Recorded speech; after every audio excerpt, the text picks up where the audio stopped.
就是喜欢植物，我醒过来就会给它们放音乐，在选择适合植物听的音乐，会把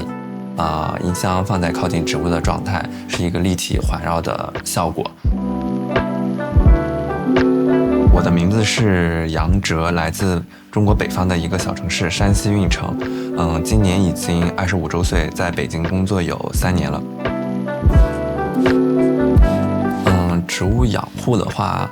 比如说清洗，给它喷水，打扫叶面是会在每周都会有，就是在自己休息的时候就会去。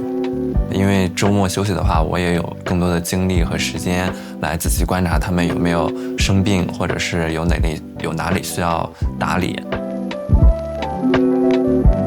在网上会有很多实验，就是说当你对植物每天说我爱你，它就会长得非常好，包括音乐也确实是有做过研究，对植物的生长是有调节状态。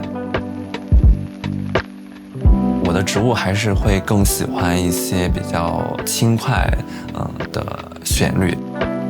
跟着音乐去哼唱，也是比较就是自在的一个状态，就会自己不由自主的会对着它唱歌，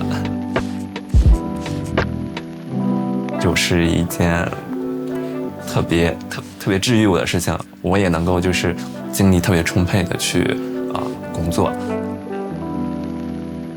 每天下班的时候就会迫不及待的想要回家去看植物有没有长新叶子，或者有没有需要打理修剪。